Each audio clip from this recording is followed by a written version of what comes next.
All right, welcome back, everybody. Last night, President Donald Trump did an impromptu sit-down interview with the New York Times, a publication that we all know he's criticized in the past.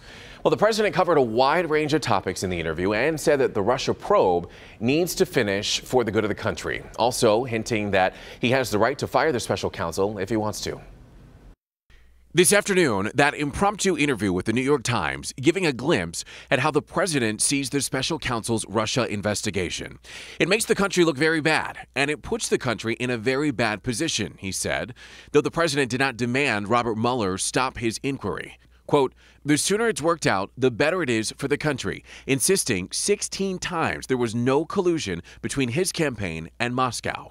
The president tells the Times Mueller's investigation doesn't bother me because I hope that he's going to be fair. I think that he's going to be fair.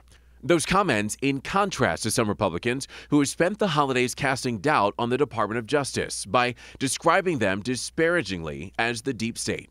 There are those who look at comments like the ones that you're making and say Republicans are working to essentially try to discredit the Department of Justice and thus discredit the Russia investigations. Is that not what you're doing? No, I don't want to discredit them. I would like to see the directors of those agencies purge it. The president reiterating regretfully, it seemed, that it was too bad his Attorney General, Jeff Sessions, recused himself from the Russia investigation.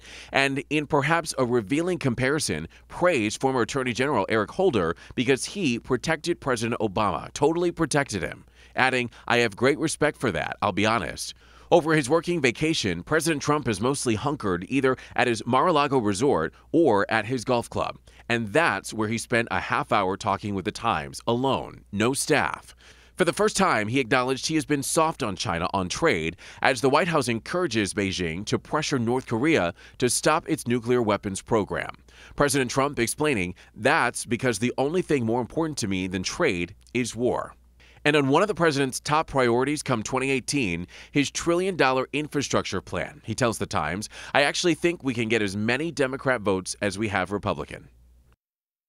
And looking ahead to 2018, the president faces a new legislative challenge as Democrat Doug Jones will take his seat in the Senate, slightly shifting the balance of power in Capitol Hill.